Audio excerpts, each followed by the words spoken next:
जयाचे केलिया स्मरण, होय सकळ विद्यांचे अधिकरण. तेची वंदू श्रीचरण, श्री गुरुचे.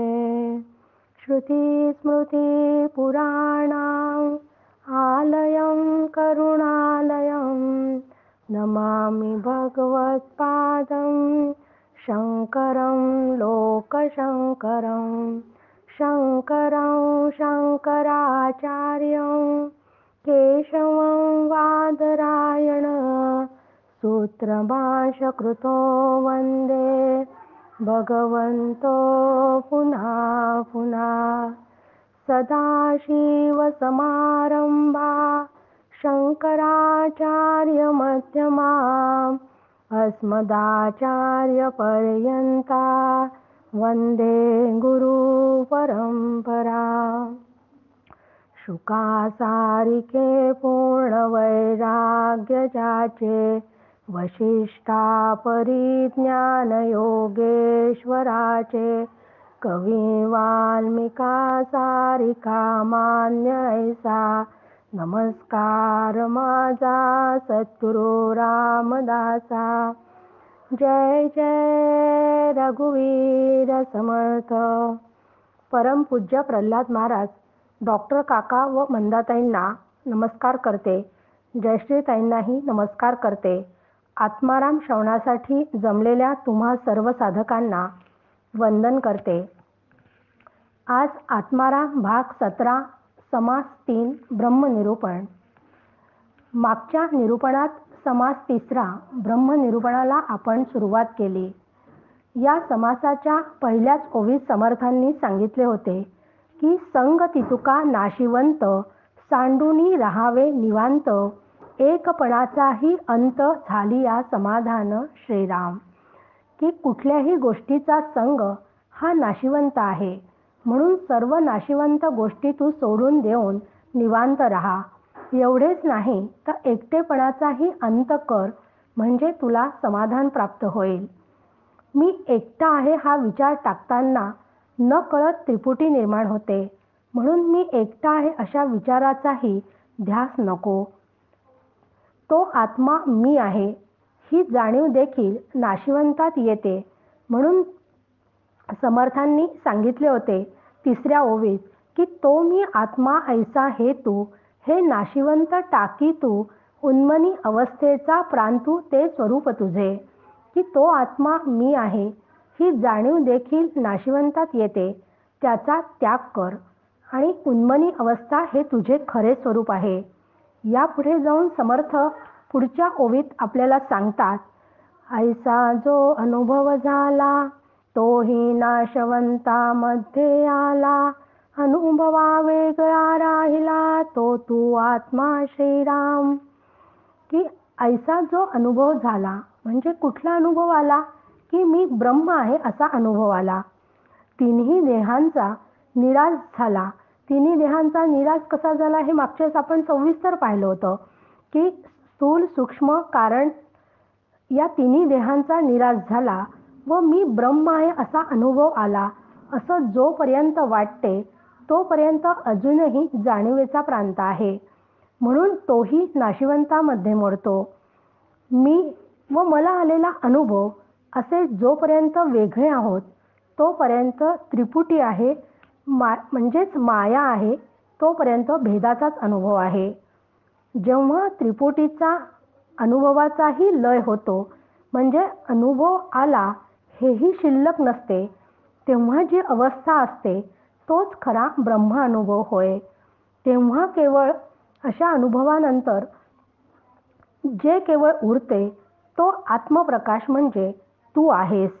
असा त्रिपुटी विरहित अपरोक्ष अनुभवालाच खऱ्या अर्थाने आत्मानुभव मानावे. हेई न घडे बोलणे आता पारेला किती देणे. वेदशास्त्रे पुराणे तेही नासोनी जाती श्रीराम. की आतापर्यंत आत्मानुभव कसा घ्यावा, त्यासाठी कसे प्रयत्न करावे, याचे सगळे प्रयत्न झाल्यावर ज्या उन्मनी अवस्थेत अनुभव आला असे तू मानले, परंतु आत्मानुभव मानणे, अनुभव आला हे बोलणे, अनुभवकाली ते निरर्थक ठरतात.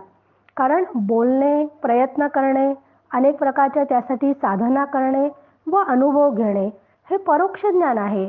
आणि समर्थता दासबोधा स्पष्ट सांगतात की परोक्ष ज्ञान हे खरे ज्ञान नव्हे, कारण परोक्ष ज्ञानाचा सर्व प्रांत शब्दातीत आहे, म्हणून त्याला मर्यादा आहे.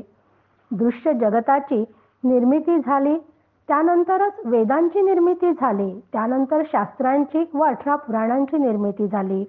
पण वेद, शास्त्रे, पुराणे यात सर्व शब्दज्ञानाचे साम्राज्य असल्याने त्यांनाही मर्यादा आहे. केवळ मोठे सगळे ग्रंथ वाचून ते सांगून बुद्धीने तो आत्मा आपण आहो असं कळण्याचा प्रयत्न करणे हे कदापिही शक्य नाही. बुद्धीने सुद्धा आत्मा कळत नाही, कारण हा आत्मा शब्दांच्या पलीकडे आहे. त्याचा केवळ अनुभवच घ्यावा लागतो. म्हणजे शब्दही माईक असल्यामुळे सृष्टीबरोबर तेही नासोनी जाती, म्हणजे नष्ट होती, असे समर्थ सांगतात. आता 6व्या ओवीपासून आत्म्याचं वर्णन करायला समर्थ सुरुवात करतात. ग्रंथ मात्र जितुका बोलिला, आत्मा त्या वेगळा राहिला. ये मायेचा स्पर्श झाला, नाहीच तयासी श्रीराम. अध्यात्मशास्त्राचा अभ्यास करताना कुठलाही ग्रंथ, दासबोध, ज्ञानेश्वरी, भगवद्गीता, एकनाथी भागवत, विवेक सिंधू, विवेक चूडामणी किंवा उपनिषदे, ग्रंथ कुठलाही असो, पण त्या सगळ्या ग्रंथांमध्ये आत्म्याविषयीच बोलले जाते, त्या आत्म्याचेच वर्णन केले जाते. असे असले तरी बोलण्यापेक्षा, वर्णनापेक्षा अनुभवात्मक आत्मा मात्र त्यापेक्षा खूपच वेगळा आहे. शब्दाने कितीही वर्णन केले ना, तर ते शब्दवर्णन आहे, शब्दवर्णनच आहे. म्हणजे त्याहून, त्या शब्दवर्णनापेक्षाही आत्मा त्यापासून खूपच दूर आहे. आत्मा त्या शब्दांच्या पलीकडे राहतो. ब्रह्माचे वर्णन शब्दात कधीच करता येत नाही. आपण वर्णन करतो ते फक्त माईक पदार्थांचे आपल्याला करता येते. ब्रह्माचे वर्णन शब्दात कधीच करता येत नाही. म्हणून या ब्रह्माला कधीच मायेचा स्पर्शही होणे शक्य नाही. स्पर्श होण्यास दुसरे काही असणे आवश्यक आहे. ब्रह्म एकमेव आहे आणि तेच माझे स्वरूप आहे. ते स्वरूप आपल्या एकाएकी लक्षात येत नाही, पण आपल्याला ते समजण्यासाठी ते असे आहे, ते असे आहे असं करत करत शास्त्र आपल्याला ते शब्दानेच समजावून सांगते. म्हणजे पुन्हा शब्दानेच आपल्याला ते सांगावे लागते. म्हणून 7व्या ओवीत समर्थ सांगतात की अशा या आत्म्याचं भव्य दिव्य स्वरूप समर्थ आता या 7व्या ओवीपासून आपल्याला सांगणार आहेत. ते मी लक्षात घ्यायचे व तेच माझे स्वरूप आहे असे विचारांनी आपण हळूहळू समजून घेण्याचा प्रयत्न करायचा. 7व्या ओवीत ब्रह्मस्वरूपाचे वर्णन करताना समर्थ म्हणतात, स्वरूप निर्मळ आणि निगोट, स्वरूप शेवटचा शेवट, जिकडे पावे तिकडे नीट, सन्मुखची आहे श्रीराम. ही स्वरूप म्हणजे आत्मा. हा आत्मा निर्मलम निष्कलंक शांतम आहे असे त्याचे श्रुती वर्णन करते. हा आत्मा निर्मळ आहे.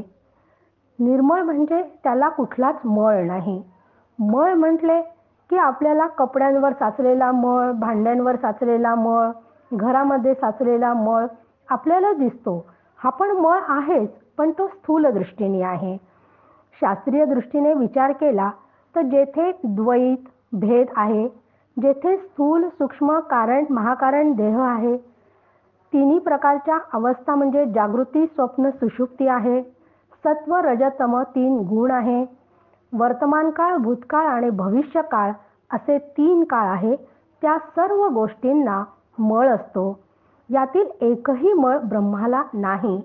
म्हणूनच गणपती अथर्व शीर्षात आपण म्हणतो, त्वं गुणात्रयातीतः, त्वं अवस्थात्रयातीतः, त्वं देहात्रयातीतः. म्हणजे गुण, अवस्था याच्याही पलीकडे म्हणजे देहाच्याही पलीकडे असणारे हे ब्रह्मतत्व आहे आणि ते मी आहे. ते मी आहे हे कायम आपण लक्षात ठेवायचे. ब्रह्मतत्वाला पाप व त्रिगुणांचा स्पर्शही होत नाही.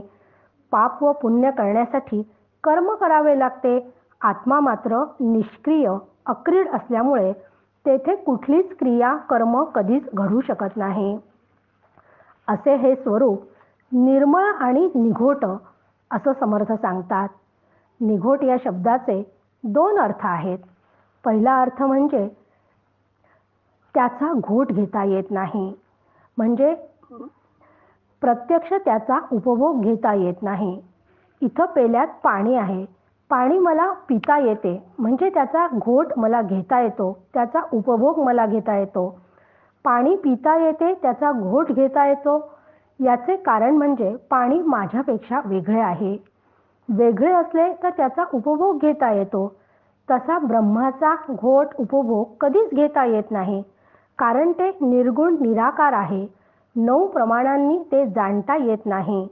इंद्रियांनी ते जाणता येत नाही. प्रत्यक्ष ज्ञानेंद्रियांनी त्याचा घोट घेता येत नाही, म्हणून ते निघोट आहे. जेव्हा काही साधक ध्यान प्रक्रियेमध्ये ध्यान लावतात तेव्हा ध्यानात त्यांना काही अनुभव येतात. निळा, लाल वगैरे असे वेगळे वेगळे रंग दिसायला लागतात. काही नाद ऐकायला येतो, तेव्हा रंग दिसतो, तो पाहतो म्हणजे ध्यानकाळीच. नाद ऐकतो म्हणजे तेथे अजूनही जाणीव शिल्लक आहे आणि जाणीवेचा प्रांत ओलांडला कीच ब्रह्माशी ऐक्य होते आणि खऱ्या देवाची भेट होते. म्हणून तर संत म्हणतात ना की जाणीव नेणीव भगवंती नाही. जाणीव नेणीवच्या पलीकडे गेल्याशिवाय ब्रह्मतत्वाचा अनुभव येत नाही. दुसरा अर्थ निघोट म्हणजे अत्यंत घनदाट ओतप्रोत आहे की ज्यात कशाचाच शिरकाव व्हायला जागाच नाही, असे ते स्वरूप आहे, म्हणून त्याला निघोट म्हटले आहे.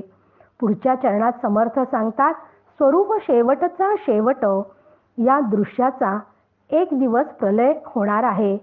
शास्त्र सांगते की प्रलय झाल्यावर ही संपूर्ण सृष्टी बीज रूपाने एका अव्यक्त तत्वात राहते.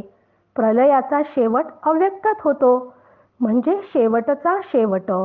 आणि अव्यक्त हाही मायेच्याच प्रांतातील आहे, म्हणजे अध्यस्त आहे. हे अव्यक्तपण ब्रह्माच्या अधिष्ठानावर भासते. मूळ ब्रह्मतत्व तिन्ही काळात अखंड आहे. अधिष्ठानावर अव्यक्त तत्व आपल्याला भासते.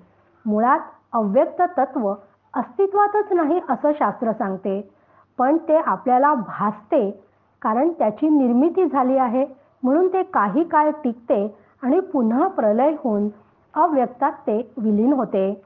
ही जी शास्त्राची मांडणी आहे ना, ती केवळ हे सृष्टी हा केवळ आभास आहे हे समजून सांगणारी माहिती आहे. म्हणून हे जे शेवटचा शेवट म्हटले ते अव्यक्त तत्व जे आहे ते ब्रह्माच्या अधिष्ठानावर भासते. अधिष्ठान फक्त सत्य आहे आणि बाकी सगळा भास आहे. त्याला समर्थ म्हणतात स्वरूप शेवटचा शेवट असे म्हणतात. पुढे म्हटले आहे की जिकडे पाहावे तिकडे नीट सन्मुखची आहे. ब्रह्मतत्व जिकडे पाहावे तिकडे आहेच आहे. वर आहे, खाली आहे, पूर्वेला आहे, पश्चिमेला आहे, उत्तरेला आहे, दक्षिणेला आहे.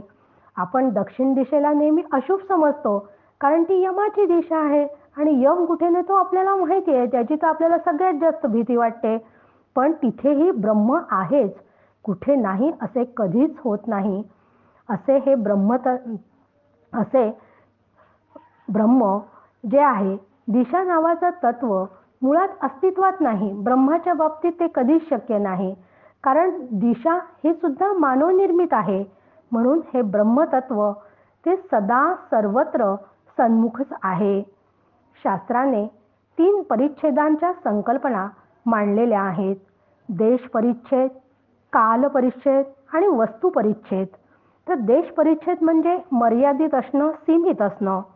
इथे माझ्यासमोर एक पेन आहे, पेन येथे या हॉलमध्ये ठेवलेला आहे, तो पेन दुसऱ्या खोलीत नाही, म्हणजे पेनाला मर्यादा आहे. मी या हॉलमध्ये आहे म्हणजे मी स्वयंपाकघरात किंवा इतर खोल्यांमध्ये नाही. पण ब्रह्माच्या बाबतीत असे कधीच होत नाही. ब्रह्म आता अमरावतीत आहे तर नागपूरमध्ये नाही, या खोलीत आहे तर बाहेरच्या खोल्यांमध्ये ते नाही, भारतात आहे तर अमेरिकेत नाही, असे कधीच होत नाही. ते अखंड आहे, ते नाही असं कधीच होत नाही. कारण ब्रह्म अमर्याद आहे, त्याला सीमाच नाही, म्हणून ब्रह्म सर्वत्र आहे.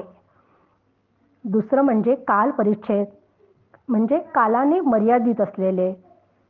इथं पेन आहे, काही दिवसापूर्वी पेन नव्हता, सध्या आहे व तो नंतर नसेल.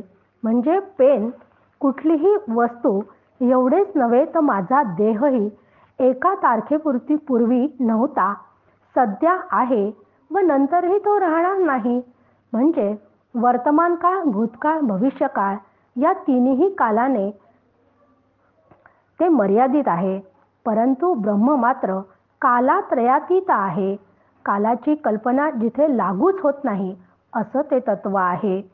तिन्ही काळात ते असतेच असते असे हे अखंड, म्हणून ते सदा असते, तेच ब्रह्मतत्व होय. तिसरं म्हणजे वस्तू परिच्छेद. समोर एक टेबल आहे आणि एक खुर्ची आहे. टेबल कधी खुर्ची होऊ शकत नाही आणि खुर्ची कधी टेबल होऊ शकत नाही. ती स्वतःमध्ये फक्त असते, ती तिच्या नामारूपातच असते. म्हणजे एका वेळी वस्तू एकातच असते. परंतु ब्रह्म मात्र तसे नाही, ते एकाच वेळी टेबलमध्ये पण आहे आणि खुर्चीतही ते समानत्वाने व्यापून आहे.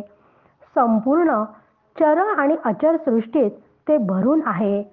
एखादी लहानशी मुंगी असो की अवाढव्य हत्ती, दोन्हीमध्ये ते समान आहे. म्हणजे मुंगी असो, हत्ती असो, मनुष्य असो, डोंगर असो, पर्वत असो, फुले, पाने, पशु, पक्षी, सर्व जड आणि चेतनामध्ये ते समान आहे. असे सर्वत्र सदा समान असणाऱ्या ब्रह्मतत्वाला संत ओळखतात व ते मी आहे याचा ते अनुभव घेतात. त्यांची सगळीकडे हे ब्रह्मतत्व भरून आहे अशी दृष्टी विकसित झालेली असते. म्हणूनच भरला घनदाट हरी दिसे असे ज्ञानेश्वर महाराज म्हणतात. रीता ठाव या राघवे वीण नाही असे समर्थ रामदास स्वामी म्हणतात. तर त्रिभुवनी संचले गा विठ्ठला असे तुकाराम महाराज म्हणतात. तर रामाच्या आरतीत जिकडे पाहावे तिकडे राजा राम कृपाळू असे आपण म्हणतो. म्हणजे कोणी त्याला हरी म्हणतं, कोणी त्याला राघव म्हणतं, कोणी विठ्ठल म्हणतं तर कोणी राजाराम म्हणतं. पण त्या सर्वांमध्ये नामे जरी वेगवेगळी असली ना तरी तत्व मात्र एकच आहे. आणि या ब्रह्मतत्वाचा अनुभव संतांना येतो. संतांमध्ये ते तत्व आहे, तेच तत्व तुमच्या आमच्या पण सगळ्यांमध्ये आहे. म्हणजे आपल्याला सुद्धा, कारण आपलं ते स्वरूपच आहे हो, पण आपल्याला त्याचा अनुभव आलेला नाही आहे. मग अनुभव आपल्याला का आला नाही तर आपण अज्ञानी आहोत. अज्ञानामुळे आपली सर्वत्र ब्रह्म पाहण्याची दृष्टी विकसित झालेली नाही. त्याच्यासाठी आपले प्रयत्न सुरू आहेत. म्हणूनच तर आपण इतका सगळा अभ्यास करण्याचा प्रयत्न करत आहोत ना. पुढे समर्थ या ब्रह्मतत्वाचा विचार करताना सांगतात, जे बहु दुरीच्या दुरी, जे निकटची जवळी अंतरी, दुरी आणि अभ्यंतरी संदेहची नाही श्रीराम. की जे बहु दुरीच्या दुरी, म्हणजे आपण जेव्हा म्हणतो ना की भारतापासून अमेरिका, इंग्लंड खूप दूर आहे, सूर्यमाला खूप दूर आहे, त्या दूर असणाऱ्या अमेरिका, इंग्लंड सारख्या देशांपेक्षाही, सूर्यमालेपेक्षाही दूर असणारे हे ब्रह्मतत्व आहे. आपण जितक्या दूरची कल्पना करू शकतो त्यापेक्षाही ब्रह्मतत्व अत्यंत दूर आहे. असे दूर आहे असे समर्थ का म्हणतात? आपण सगळे या दृश्यसृष्टीत वावरत असतो आणि दृश्यसृष्टीत प्रत्येक गोष्टीला मर्यादा आहे, त्या सीमित आहे. आत्ताच आपण देश काल वस्तू परिच्छदेचा विचार केला की मर्यादित असणारे हे दृश्य जग आहे त्यापेक्षा अत्यंत विभू, व्यापक, अपरिमित, अथांग असे हे ब्रह्मतत्व आहे. त्यामुळे आपण कल्पना करतो त्यापेक्षा कितीतरी दूर म्हणजे अनंत ब्रह्मांडाला व्यापूनही ते उरते इतके ब्रह्म व्यापक आहे. त्याची व्यापकता लक्षात येण्यासाठी ते दूर आहे असे म्हणावे लागते. असे व्यापक ब्रह्म मी आहे. आपल्याला दृश्य जगात नेहमी व्यापक म्हणजे मोठे मोठे असावे असेच वाटत असते. माझा जर 2 BHK चा फ्लॅट असेल ना तर मला 3 BHK फ्लॅट हवा असं वाटते. एकदा 3 BHK फ्लॅट घेतला की या फ्लॅटपेक्षा स्वतंत्र घर असावे असे वाटते. स्वतंत्र घर जर 2 खोल्यांचे असेल तर ते पण 3 खोल्यांचे असावे असं वाटतं.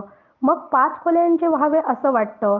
म्हणजे असे वाटणे म्हणजे आपण व्यापक व्हावे असे आपल्याला सतत वाटत असते.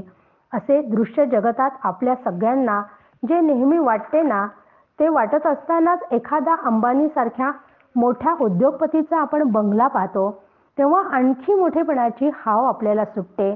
म्हणजे दृश्य जगतात कितीही मोठे होण्याचा आपण प्रयत्न केला न तरी त्या मोठेपणाला मर्यादा आहेत. कारण दृश्य जगतात त्या कधीच पूर्ण होऊ शकत नाही. कारण मुळात दृश्य जगच अपूर्ण आहे.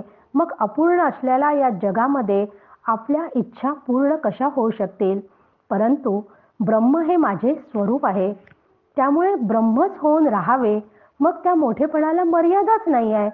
म्हणून दृश्य जगताकडे पाहताना जेव्हा आपण अंबानीचा मोठा बंगला बांधला न तर तो बंगला बांधण्यासाठी जी माती लागते ती माती कोणी निर्माण केली, त्यासाठी लागणारे पाणी कोणी तयार केले, त्यासाठी लागणारे स्टील कोणी तयार केले, ती सर्व निर्मिती त्या ईश्वराची आहे. म्हणजे ब्रह्म या व्यापक तत्वाची आहे व ते ब्रह्म मी आहे असा सातत्याने जर विचार करत गेलो ना तर मुळात आपण व्यापकच आहोत.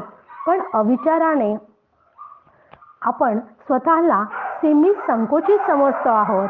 म्हणून तुकाराम महाराज म्हणतात, संकोचुनी झालाच लहान, घेई आपोषण ब्रह्मांडाचे.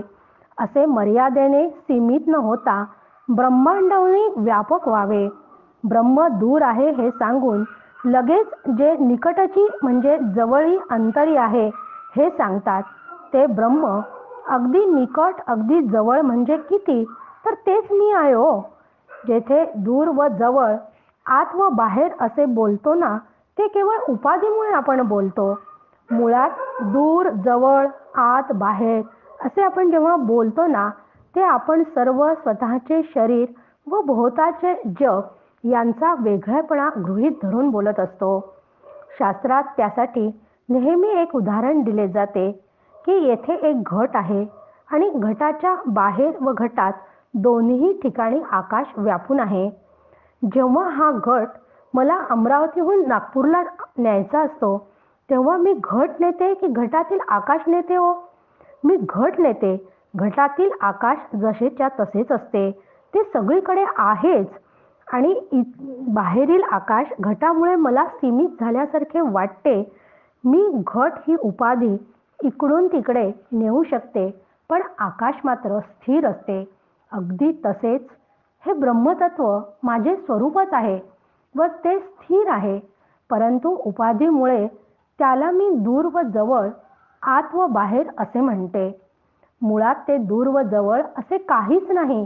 ते माझे स्वरूपच आहे हे असे सांगून वेगवेगळ्या पद्धतीने समर्थ ब्रह्माचेच वर्णन करताना पुढच्या ओवीत आपल्याला सांगतात, जे सकळा परीस मोठे, जेथे हे सकळही आटे, अकस्मात एक सरे तुटे, मूळ मायेचे श्रीराम. की आत्मस्वरूप सकळा परीस मोठे म्हणजे सर्वव्यापी असीम आहे. आपल्याला जे हे विश्व दिसते तेही फार मोठे आहे. परंतु ब्रह्माच्या व्यापाच्या मानाने विश्व मर्यादित आणि क्षुद्र आहे. या विश्वाचा जेव्हा प्रलय होतो तेव्हा हे संपूर्ण विश्व त्या ब्रह्मतत्वात लीन होते. लय पावते. विश्व ही उपाधी आहे आणि उपाधी नेहमी मर्यादित असते, पण निरुपाधिक ब्रह्म मात्र अमर्याद आहे. पण येथे लक्षात घ्यायचे की आधी फक्त ब्रह्म होते, त्यानंतर विश्व निर्माण झाले, अशी शास्त्राची मांडणी आहे. आधी फक्त केवळ शुद्ध ब्रह्म हे विश्वाचे कारण आहे, तर विश्व हे कार्य आहे. आधी ब्रह्म, मग मूळ माया आणि नंतर विश्व निर्माण झाले. मग विश्व कसं आहे, ते अष्टधा प्रकृतीचं आहे आणि अष्टधा प्रकृती कशी आहे, ती माईक आहे. बऱ्याच वेळा आपण त्याचा विचार केला आहे. म्हणून या मायेमुळे दृश्य जग आपल्याला भासू लागते. जेव्हा श्रीगुरु कृपा होते तेव्हा भासमान दृश्य जगाचा विचारांनी निराश झाला की जीव आत्मस्वरूपात विलीन होतो. तेव्हा मायेचे बंधन क्षणात नाहीसे होते. त्यावेळी माईक असणाऱ्या मायेच्या पसाऱ्याचे दर्शन घडवणारे हे जे विश्व आहे, जे अध्यस्त आहे, ते एकाएकी नाहीसे होते. त्याला समर्थ येथे म्हणतात की अकस्मात एक सरे तुटे मूळ मायाच नष्ट होते आणि तेव्हा जे शिल्लक राहते ते ब्रह्म होय आणि तेच अधिष्ठान आहे आणि तेच माझे स्वरूप आहे.